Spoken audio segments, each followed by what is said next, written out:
Hey everyone, and welcome to this Friday's Local Marketing and Q&A session here at Local Marketing Institute. I'm Eric Schoenfeld, the founder of Local Marketing Institute. I'm joined by my two compatriots, Ben Fisher, aka Pinky, and Jason Brown, aka The Brain. You'll understand why a little bit later. We're also thrilled to have our special guest this week, Craig Mount with Classy Brain. Guys, you want to say hi? Hey, what's up, everybody? Happy Friday.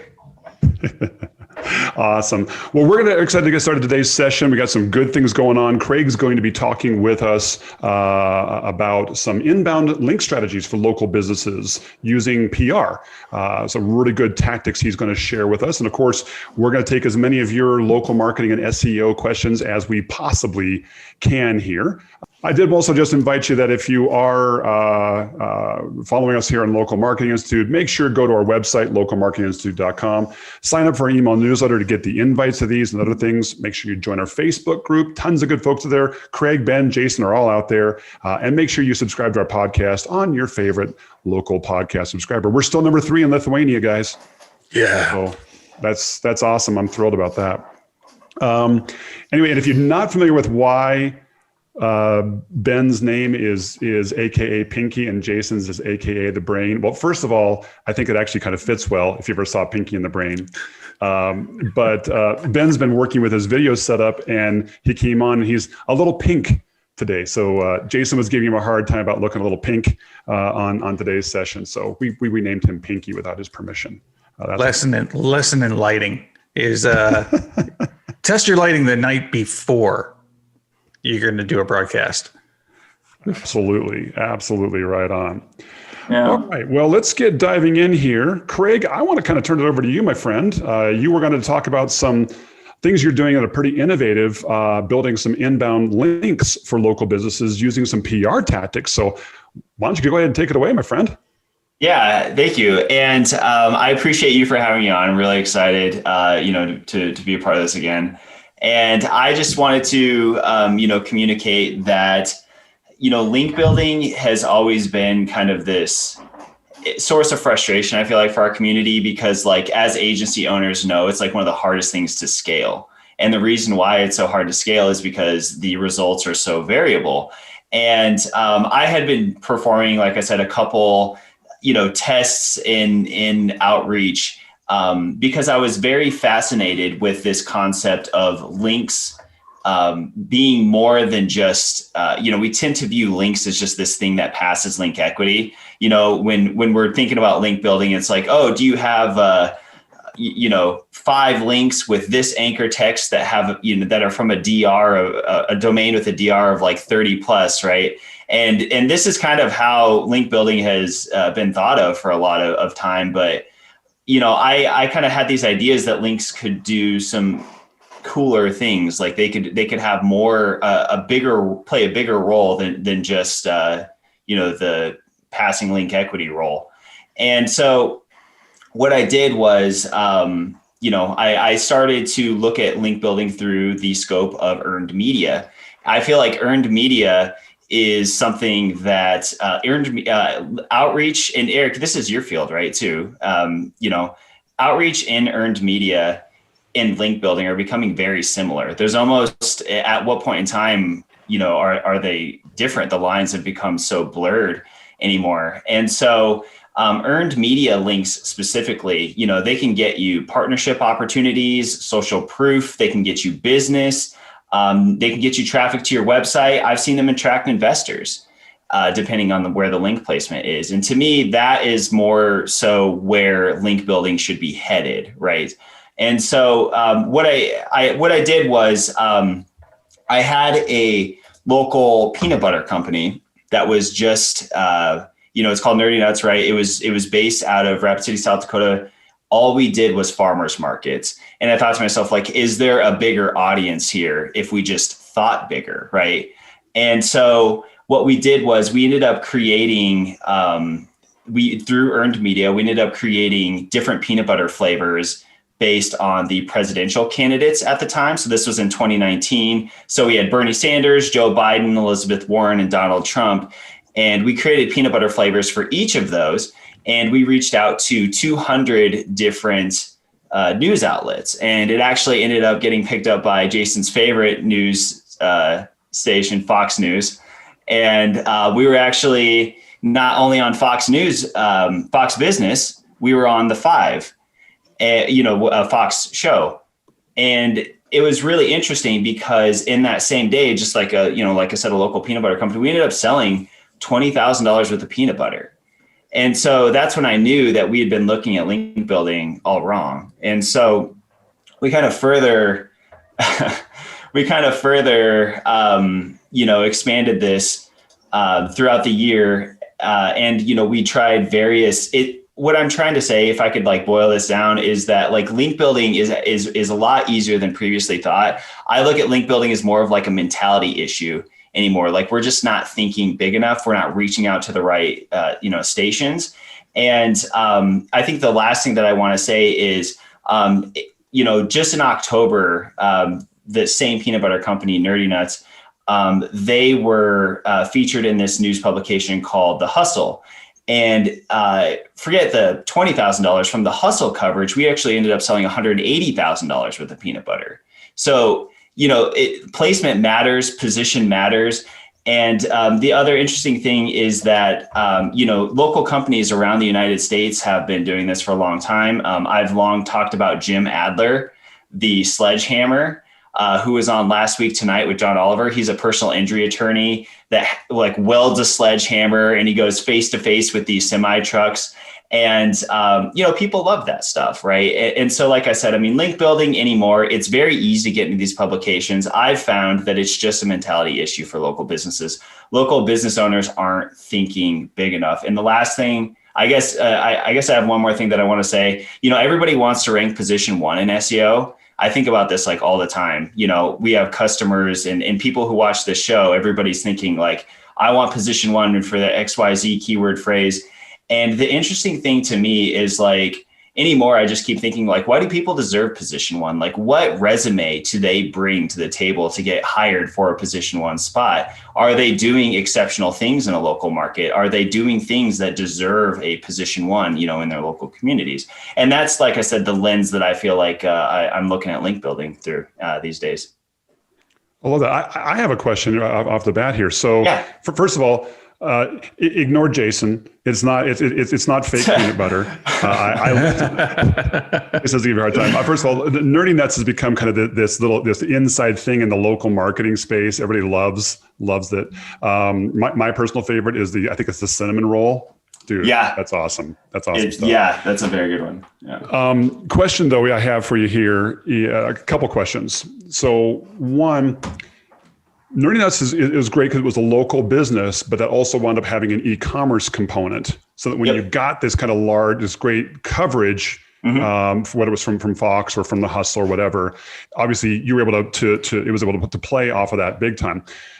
Does the same tactic work for a local business that does not have an e-commerce presence? That may just be, a local restaurant or an auto repair store. Yeah. I love this question because, I've had that question before where people tell me, that's great, that you did this with peanut butter. And I've done it with a lot of other local businesses too. But we'll talk about the peanut butter specifically just because, that was the example I brought up. But people tend to think that it's peanut butter. That's interesting. But, I actually think peanut butter is pretty boring, right? Just Jif, right? It's something that is... you don't tend to think of as exciting, right? It's like water. Yeah, exactly. It's like a commodity. And so the only thing that was interesting about it is that we made it interesting. I have seen local home service companies that have literally rolled out the red carpet for their customers and gotten attention, because they do that. Every single home that they go to, they will roll out a red carpet. I have seen, when the coronavirus pandemic hit, we got a family therapist in CNN Health because he wrote an article on how to parent during a pandemic, how to parent and also work at the same time. So, to me, like I said, it's typically just a creativity problem, and that, you might view peanut butter as exciting. I tend to not think that it is. I think that, like I said, it's just a lack of vision, really, and if you think of the angle, there's a beat for everything. I mean, Jason knows this. He works in media as well, right? Jason's been on the Today Show for Google Maps, right? People might think that what we do is pretty, boring and mundane, but it was good enough to be on one of the biggest morning shows in the United States. So it's just the angle that you think of. I got a couple of things to say here, Eric. Number one, Craig, dude, awesome. No, but seriously, it's kind of interesting because it's like the old is now new, basically, right? Because back in the 90s, when, you had to be creative, because nobody was really, there was no such thing as kind of link building for SEO. You were link building because you wanted to get traffic and you wanted to make sales. And you had to come up with really creative ways of doing that.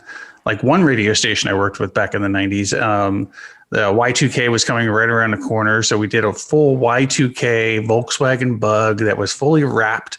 It was called the Y2K Bug. And we put it in front of a restaurant and the restaurant paid for the promotion. The amount of links that they got from Northern Arizona University EDU websites was just astounding. And the other thing I want to say is I totally agree with you that, when you're going after earned media, it is all about creativity, right? If you want to look at an e-commerce company, GoDaddy, all about creativity. All the inbound links that they got from like Danica Patrick, or even when he went out and shot an elephant, that was actually, believe it or not, a huge PR stunt. So I love it. Well, there's also another component I think we're kind of segueing away from is with Nerdy Nuts, they build a brand, right? So they built this whole brand. They went out there, they marketed, they promoted, they came up with all these, crazy, insane, wonderful, delicious flavors, but they created a whole buzz, and from that buzz have made it into an insane amount of money that they're making on a daily basis, just taking something simple, basic as peanut butter, but they really just like honed it in. And so because of that, so it's not just, okay, let's get the exposure, let's get the links, but they built a brand, Ben's built a brand, Eric's built a brand, I've built a brand, and so and that's what Google said, like way back in the day, was create a brand, and just move forward with it. And this is back in the Matt Cutts days when he was making those videos. Like that's how we know Matt Cutts. Like we know Matt Cutts from the Google videos and being our web liaison. So, if you are building that brand, it doesn't matter what your company is. In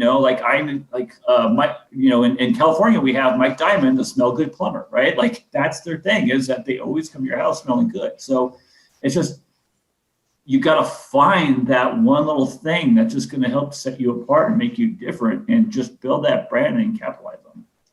You can't say we about California anymore, Jason. You're now a Coloradan. Yes, I know.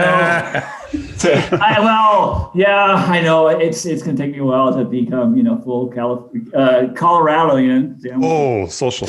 Hey, I wanted to throw a couple of thoughts here. And Craig, I think what you said was really good. This is one of the things that I always talk about whenever I'm talking to local businesses or even local marketers. It's local marketing is an amplifier. It's a sound system. If you've got a sucky business, like putting a bad singer on a great sound system. A bad singer on a great sound system isn't going to make a bad singer sound good. It's just going to make them sound louder and more obnoxious. But you've got at the core, you've got to have a good business. I think that was your example with Nerdy Nuts is you took a business that had a unique angle, had a great approach, had a great personality about it. And then the link building and any other marketing you're doing amplifies that. So it always starts with, at the core, you got to have a good business with great products and good customer service. And if you do that, the marketing becomes a whole lot easier.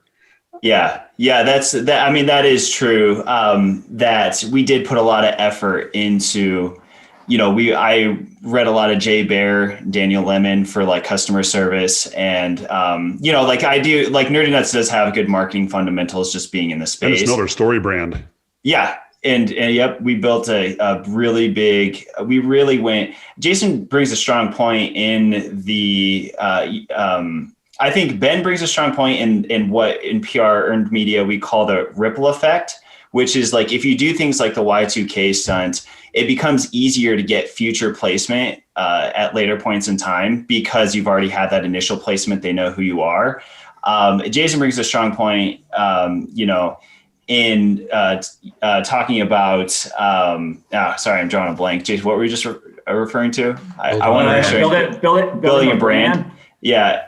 Building a brand, because in marketing, in especially local marketing, some of the cheapest keywords that you can bid on in Google Ads, or some of the cheapest ads are retargeting ads, right? Having a strong brand really does help in your marketing costs. It helps in getting you that media placement. It helps, like I said, in keeping your customer acquisition costs down. And I think, like I said, I like the conversational nature of this because those are things I hadn't thought before. But yeah. So, by the way, one of the key things I think I'm getting out of this here, I'm sorry to jump in real quick, is the concept of link building to drive sales rather than link building to help you rank on Google. Mm-hmm. And I love that approach because you're actually driving the end game rather than some upstream metric. Exactly. Yeah. Go ahead, Ben. I was just going to say, I can't agree anymore. Really, when it comes down to it, if you're getting links and you're getting links from the right place, who cares if it's going to help SEO? That's kind of like, that's a cherry on the top. If you're making sales, if you make 20 grand from one link, I think that's pretty much worth it. Right. Yeah. Stephen had a great question in here. He said, so do you recommend using a company like PR Web to get a news story out there and obtaining links? And that was going to lead into my thing here. There's a lot of PR services out there who will just kind of basically, try to get as many links as possible in, and their goal is to try to help you rank better in Google. What are your guys' thoughts on that? Craig, let's start with you. Yeah, sure. So using PR Web and getting things on the wire, what's called anymore, it's not something that I have seen a lot of companies have success in. Journalists they're not looking around Haro. Like the journalists in the places that you probably want to be aren't looking around, PR Web or Haro. I have seen, when Peter Shankman created Haro, it's a really great idea, right? Connecting reporters to experts.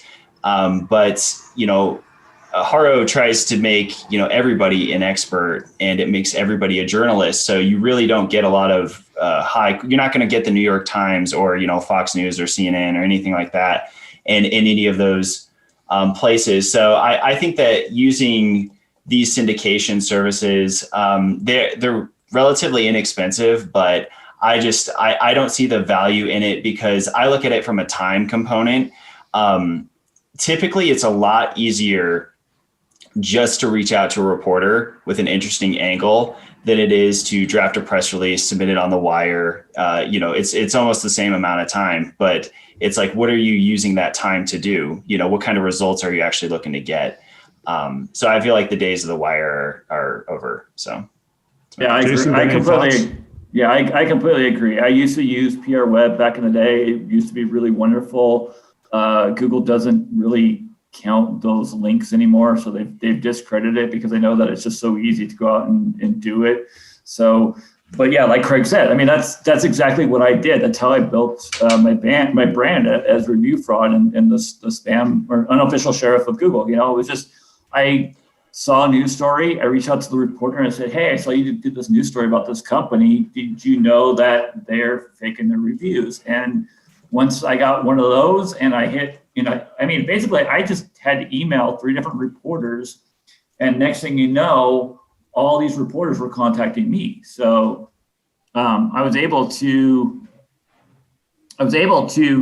basically just build my own brand that way and get, a lot more attention with the reporters contacting me, needing me, wanted me to, do stories in their market. And next thing you know, I get the Today Show reaching out to me. I got interviewed for Inside Edition. I got interviewed for the Wall Street Journal. And it's just all because of contacting 3 reporters. And now reporters reach out to me all the time, when they, ask me questions and get feedback. So that was it. I did no PR, and the amount of, nice links and references and mentions, it was just gone through the roof. And so now my inbox is, blowing up with people needing help, asking for help with fake reviews. And so I've been able to land some, nice lucrative, projects because of it. But it's not from ranking, it's just from building that brand. Yeah, and I completely agree. I mean, at the end of the day, PR web, when it first came out, I mean, it's a shotgun, right? It's literally a shotgun. It's completely untargeted. You're just getting the same piece of content out all over the place. And Google did come forward and say in the 2000s, they said, look, we just don't care about these because they are duplicate content. And most people are doing a rel equals connectable anyway on it. So, but the spending the same amount of time to build that relationship, that I think is so key right there, because you're actually building a human to human relationship with the journalist. And this person, even if you pitch them a story later on, they might just say, you know what? I have a colleague actually that would be really interested in that story. So a lot more time, much more valuable. As you guys know, one of my areas of specialty is working with media companies, and I work with actually a lot of local media companies, mostly magazine regional publishers here. So I wanted to share a couple of things quickly here because it ties into a couple of questions that have come in. So Tricia asked a question of how do you decide which reporters to contact and local via national? I've got some ideas I'd like to share. And then Gavin said, what about paying for placement in PR like a sponsored article? So before I tackle this, I wanted to just share my screen real quickly here. There we go. Let's share this real quick. Can you guys see my? Yep. So what I wanted to share with you guys is a couple of thoughts here. So obviously there's the local news outlets, right? You got your TV, your radio, your newspapers. You can talk with these guys and you can reach out to them. But I want to throw out there, they're oftentimes heavily focused on news and interest stories, and it's really quick. I've actually found that working with some local magazine publishers, you can usually get better in to those groups because usually smaller staffs, they're usually very, very focused. So there's 3 associations I wanted to show to you. It's Parenting Media Association. Number 1, it's just parentmedia.org. If you come out here, you'll be able to find all the parenting media associations. So if you have anything to do, if your business at all, reaches parents, especially moms, this is a great resource. And I'll tell you how you get a hold of these guys and what the angle you take. City and regional magazines, right? For in Denver, we have 5280 magazine. In Dallas, there's D magazine. These are all over the place, right? These are some great publications out there, all kinds of stories about kind of what's happening in the local scene. There's even ones up here in Northern Colorado, right? We have NoCo Style magazine, another great place to go check that out. And you can look at citymag.org. There's a list of all those. The other one is if you're kind of more of a B2B, right? Let's say you're in banking, or you're in legal, or you're in shipping, or you're in HR, or an accountant, or something like that, and you want to reach other businesses. There's the Alliance of Area Business Publishers, AABP. These are B2B, regional B2B magazines, right? So like in Baton Rouge, there's Baton Rouge Business Report. In Milwaukee, there's Milwaukee Biz Times, Providence Business News. Those are things. Now, these companies, they're always looking for contributing articles. You can approach them and say, especially if you're an expert in an area. Now, if you want to just do a story on your business, that's one thing. You got to have a really interesting angle, kind of like what Craig had talked about earlier. You got to have a really interesting angle as to why it's important, or you're acquiring something, or you've had a real successful business model. You can reach out to like AABP. When you talked with Parenting Media or City and Regional or AABP, they're usually looking for things that are content that you have an area of expertise in that they could publish in their magazine or on their website.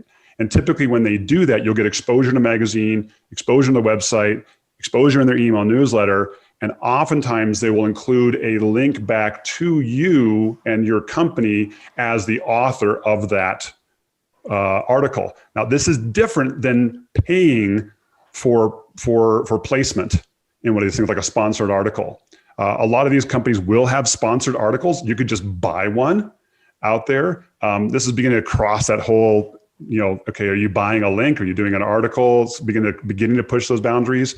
I would approach these guys first of all and say, hey, look, we're an expert in this area. I'd love to contribute an article for you guys. And would you mind? All I'd love back would be maybe just a link back to my website. You get the link, but even if you don't get the link, you're getting the exposure. So I'll throw that out as some thoughts for you guys here. But Jason, Ben, Craig, what do you guys think about paying for placement? I mean, I know I probably get a dozen requests for paid posts every single month, every single week on LMI, and I turn them all down. I'll say this, like something came across my desk about a week or two ago. And basically what the company was pitching is that, hey, how would you like to say that you were featured in Forbes, right? And I thought it was an interesting concept, not just for the getting a link, right? More for the fact that you can use that kind of as like a social credibility type of thing. So for instance, when you have the unicorn dust, right? And if you can say that, unicorn dust was, featured in, XYZ culinary magazine or something like that, that's kind of like, that's street cred. So now when you're going after those other 200 sources, you can say, yeah, I mean, we were actually featured in this major culinary magazine. Mm-hmm. Right, which is going to make a journalist a little bit maybe more apt to actually talk to you, because that's the other problem is that with somebody, when you're a local business and you have no credibility whatsoever, getting through to one of those 200, I mean, it's an amazing feat actually, really, because most of the time you'll never ever hear back. Yeah. I think that paying for links, Ben, I like Ben's point because like it reminds me of this chocolate company out of Los Angeles that makes this like really, really gourmet chocolate. And they actually paid for placement, believe it or not, in, I think it was the New York Times, because like they do these holiday gift guides, and you can pay to be in those. And they actually got a lot of business from it. Now, typically, I think it is worth saying that when we think of paying for links in our industry, we do think of paying for links in the sense that I brought up earlier, which is paying for a DR 30 plus link and getting 6 of those once a month for $3,000 a month, something like that. Where I don't think we're talking about that here. I think what we're talking about is legitimate companies who have these services, and they are out there regardless. And I think that it really just comes down to why are you purchasing why are you purchasing the placement? I think social proof is a perfectly acceptable reason to get that placement. I think that sales is a perfectly good reason to get that placement. I mean, typically with sponsored articles, I think they no follow those links anyway. So I don't even think it's really valuable to look at it through like a link equity, which is kind of the point of this, right? Is to not look at links just through the lens of link equity. It's to look at it through the lens of, social proof, through business. Links can do all sorts of cool things for you, right? It's not just about how much, what's the DR or yep, what have you. 100%. I love that. I mean, I think kind of if I were to put like a little bow on this here, it'd be to say, look, if you're going to go about building links, go try to find links or even better, try instead of finding links, go find coverage that you can get. Go find places where you can share your expertise, build that way, and that actually drives the business necessarily than trying to drive for the link. Because on a lot of those places, even a lot of media outlets now, they're having to mark outbound links as sponsored links in the metadata of the link. So I love that, Craig. I love the fact that you're just really promoting, look, drive PR coverage that actually drives business, that is not just for, link building to try to improve your GMB rank. Exactly. You guys ready to tackle some questions from the audience here on just some other topics? Do it. Awesome. All right, so got to go in here from Steph. She just posted this. Said, hey, over the last week or so, I've seen quite a few GMB listings become verified without having a pinned postcard sent. They're all new companies and SABs, service area businesses. Has anyone else seen this happening? That sounds like a glitch. How do we know that they didn't get pinned postcard verified? Yeah, I don't know. It seems weird. I mean, but perhaps is there an increase in verifications happening through other methods rather than only allowing postcard verification? Well, there's always been other methods, right? There's PIN by a text, there's PIN by email, there's video verification, which happens when you fail postcard verification. So, but like instant verification for service area businesses? No. Unless it's a brand and it's a bulk verified account, then you would be able to do. Not for SABs. Not on SABs, okay. Yeah. But brick and mortars, yes. Yeah. Brick and mortar, absolutely. Steph says she's thinking that it's a glitch on something. So bottom line, especially for SABs, they're going to verify you primarily through a postcard. There are other methods that you guys have seen for other kinds of businesses that are becoming more popular again. What's interesting is it might be actually tied to another bug that I've been seeing around for about the past month, where listings are they're basically disappearing from dashboards. And then if they do like an upload, they reappear. It's interesting. What I would say, Steph, is go to the community, open up a thread, and send it to either Jason or I. Our DMs are open. So, and send us a thread, and we can just make sure you include lots of information and also the dashboard URLs for each one of the listings, and we can throw it to Google and ask them. Or just email us personally, so we can, if you want to keep it private, because something's not adding up here. So I definitely think, something Google needs to be aware of or look into, because we are I am seeing a lot more spam listings popping up in the market. And I know that, there are some black hat tactics of, bypassing protocols and safety measures in place. So if it's one of those things, then Google definitely needs to look at it. But I need more information. Yep. Awesome. Here's a good one. What's the best approach to get Google to remove home businesses from local maps? This is coming from Mark. He's saying, what is the best course of action to remove a number, many more than a handful, of service businesses that are on Google Maps with a PIN, but they're using a home address? Do I just use the suggest edit? How many times? How often? What do you guys recommend to handle that? You want to start, Jason? Yeah, I guess I'll start. So, yes, definitely do suggest and edit. If it is all the same company, so let's just say it's ABC Pest Control Services, and they have 27 of those listings, then I would go to the redressal form and I would do a bulk upload, because if you know how to get the CIDs, and there's some tools that you can use to get the ID of the listing. Gather Up actually has a Chrome extension that you can install. You can just copy that, put it all into one Excel document, and then you can just bulk upload all of those 20 listings, so that we don't have to keep clicking add more. That would be a situation where you can send it over to Google and have them try and investigate it, but you're going to want to create also a Google Drive with some photos of those home addresses showing no signage, and just try to put as much information as possible. You can add the link to the Google Drive, but it's multiple SABs is a pain. Residential addresses are a pain in the butt. I don't think Google really has a great way of battling and tackling at the moment. Ben? Yeah, I agree with everything that Jason just said. And it's like, even the spam fighting that we do at scale, it's like 50% maybe.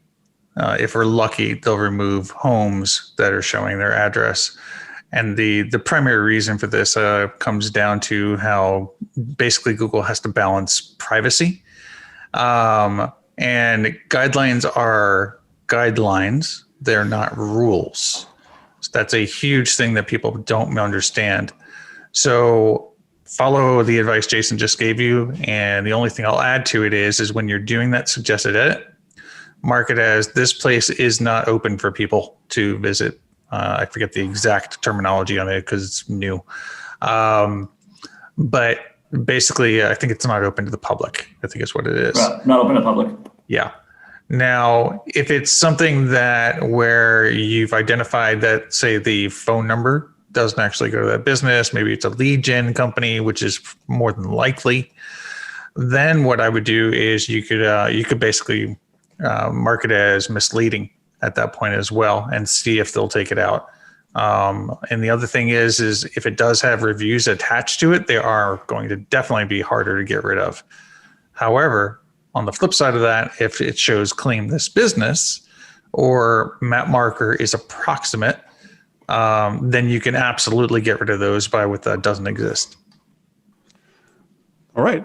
Hey, I want to bring up another one here. Let me see if I can get the link to show this real quick. So this was an interesting one. This says, how do I best reply when someone offers to sell me reviews? So let me show you the thing here. Here was the screenshot that they included in here. And you can see, I love the hello, dear. I was going to say. They called you dear. Hello, dear. I'm a professional reviews provider. I have a group of 300 plus members. I provide all kinds of reviews and work with great confidence. 3 years of experience, non-drop review, 100%, blah, blah, blah, blah, blah.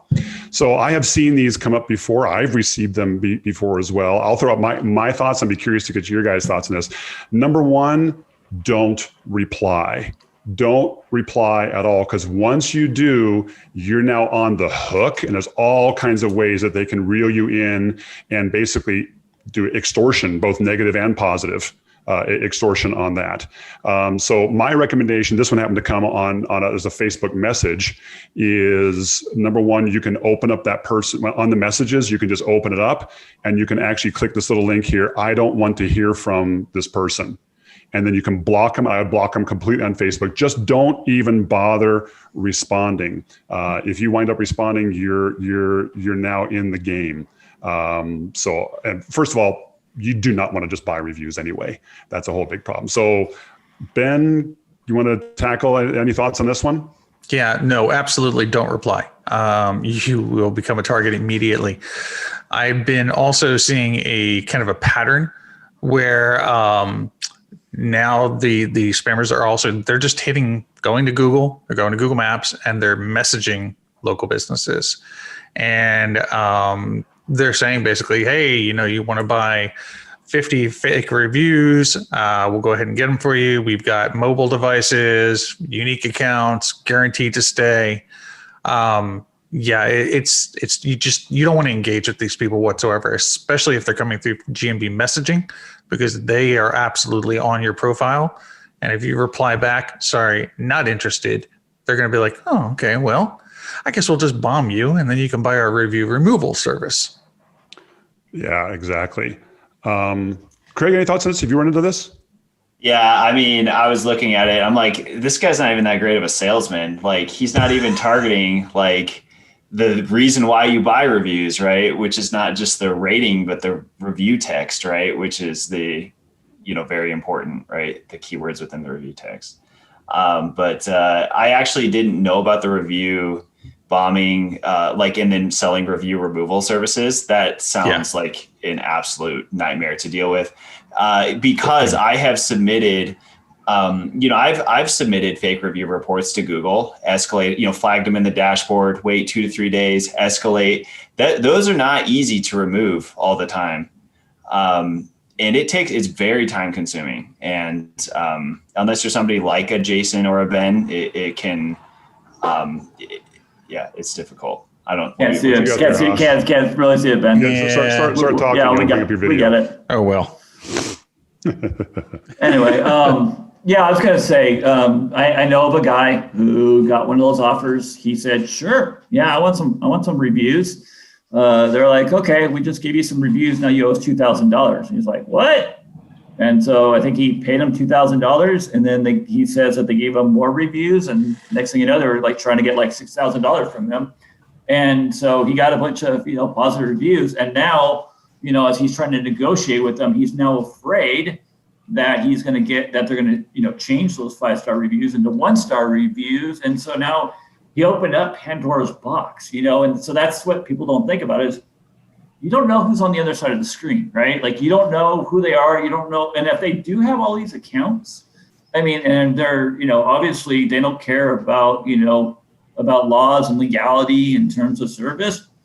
What's going to stop them from just trashing your business? And so now all of a sudden you go from having a business with a 5-star rating and a handful of reviews to a 1-star rating and 1,000 reviews. Now you got to go to Google. Now you got to go to Google and try to see if they're going to take those down and hope that you can put together a compelling case for them to do it.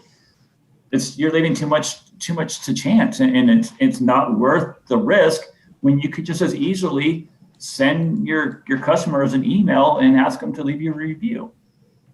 Yeah. So Robert chipped in on this here, says, I have an auto reply set up on Facebook Messenger for my page. Would that count as a reply to these review solicitations? And, I don't have necessarily any data on that, Robert, but I would say no. I mean, a lot of auto replies, people realize it's not the business actually doing it. So I don't think that that's necessarily going to get you caught in. And the biggest thing is you don't want to reply personally, because the minute you reply personally, you are now added as a friend, and now the whole gate is open. So I'm not too worried about that unless you guys are. No, I'm not. No. Okay. Andy, good to see you, Andy. Good question here from you. He says, what are your guys' thoughts on small or large online only businesses, e-commerce, for example, selling widgets and having a GMB listing? So what are your thoughts about online only businesses having a GMB listing? I hear so much bad advice online. I really want to hear what you guys suggest. Ben or Jason.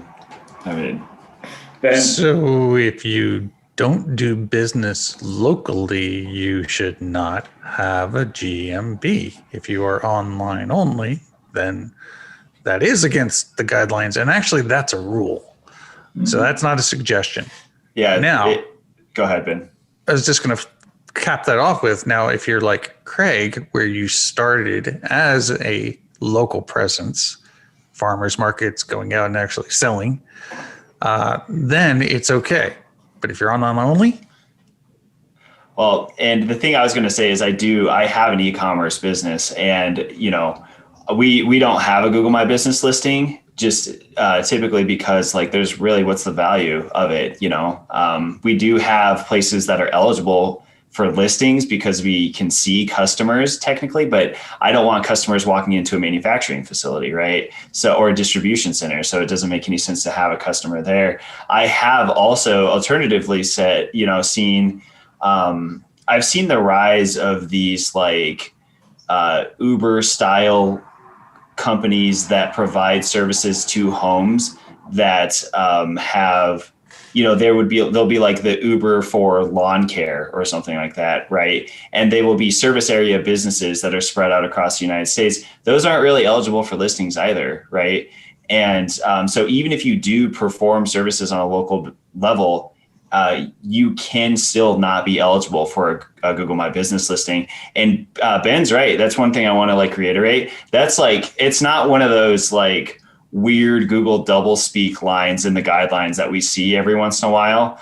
A virtual office is eligible as long as you can make in-person contact, which, doesn't make it a virtual office. It's kind of weird. So I guess what I'm trying to say is sometimes Google is a little, clever with their wording, but in that particular, they do specifically mention no online only businesses. So. Yeah, exactly. So no Uber, no Lawn Love, no Wag, these online mobile apps. Yeah, online.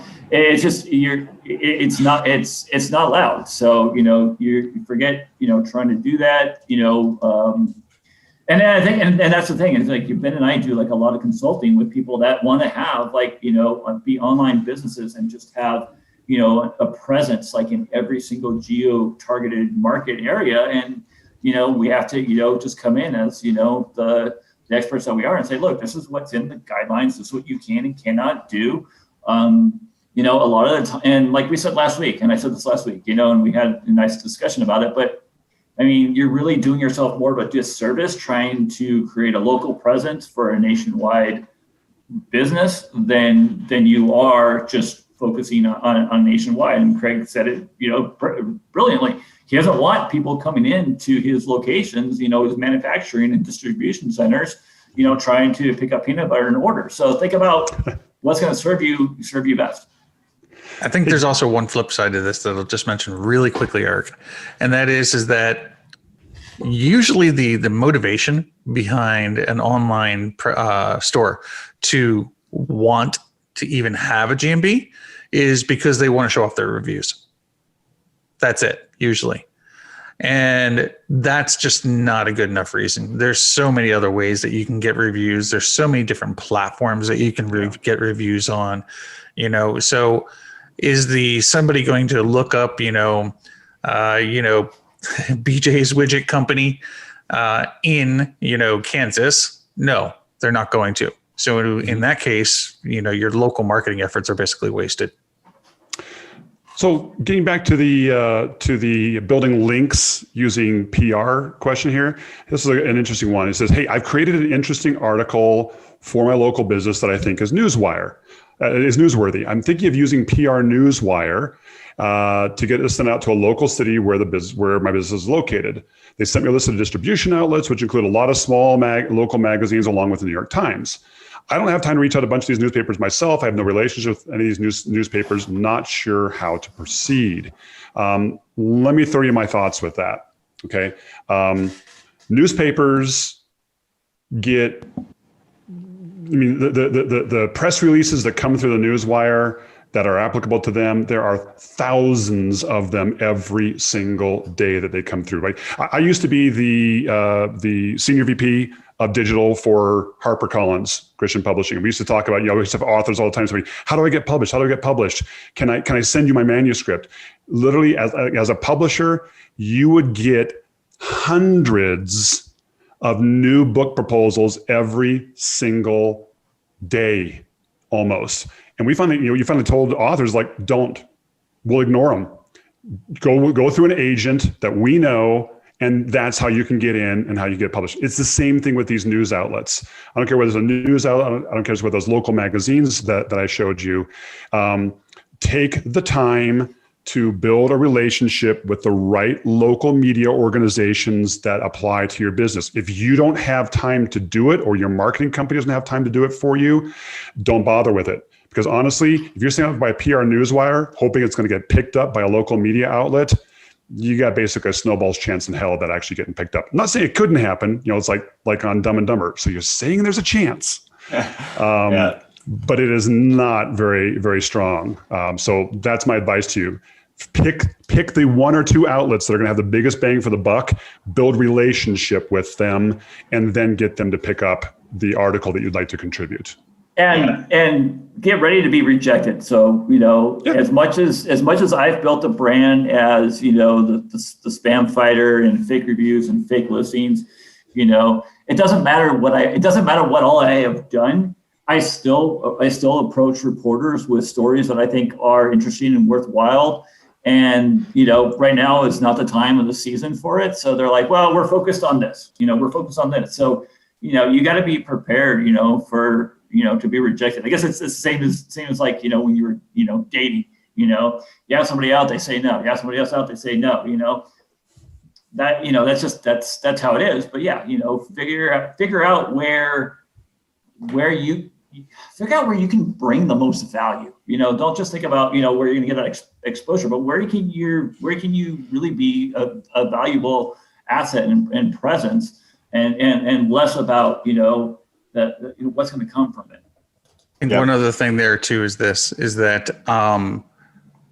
don't allow yourself to fall into the mind trap of I don't have the time, because that's not true. We do have the time. It's how we want to spend our time.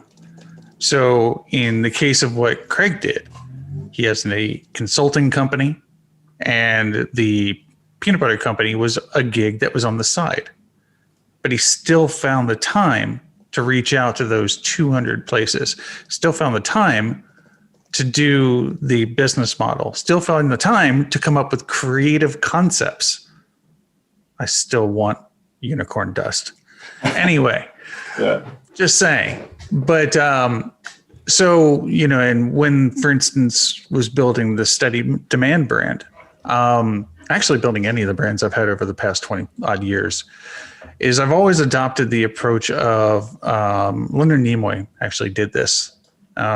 He always took the idea of, if there is an opportunity, you go for it, no matter how big or small. And why I bring that up as a parallel is that you can find the time. Even if you've got a business already, you're working at McDonald's or whatever you're doing, you have time during the evening, you've got time during the weekend, you can carve out 5 to 10 minutes here and there to get it done, basically, I guess is my point. Depends on how hard you want to work. Yeah, the only thing I wanted to say, just to Ben's point, is that, I totally agree. We create time. Time's not some limited thing. We create it. We create the things that we do. And, I feel like, to Jason's point about rejection, in PR, we have what's called like the rule of 10, where if you send out 100 personalized pitches, this isn't like sending something out to the wire. This is writing like 100 individual emails. Expect something like 10 responses and then 2 to 3 articles out of those. And if you don't get 2 to 3 published articles, it's probably because your, angle wasn't interesting enough. Right. And, I guess like Eric's point, like, I like this idea of being, I feel like there's an overarching theme to like what we're talking about, because like that story with HarperCollins is really interesting. Like, you do have to kind of treat reporters like people, right? These are people who care about their audiences, they care about their publications, and they're not going to publish something because they care about you. They're going to publish something because they care about their audiences. So your outreach matters a lot, and you have to be, native to the platforms that you are pitching. Just like with our, Uber for whatever home service, conversation that we were having prior, you got to be native to the platform you're advertising on. You got to understand the terms and conditions and the rules. Same thing with PR, same thing with these publications. You have to understand, what is interesting to their audiences, their readers, and you have to pitch them in an interesting way. And it is, at the end of the day, about relationships, making friends with these reporters. I like that. We're going to be back here again next week. And if I remember right, next week, we're actually going to have Barry Schwartz from Rusty Brick joining us. So if you haven't met Barry before or talked with Barry, dude is amazing, knows his stuff inside and out, SEO expert. You're going to really enjoy our session with Barry next week. And of course, we will get to most of your questions as we possibly can. Thank you guys again. I hope you have a wonderful week. Cheers.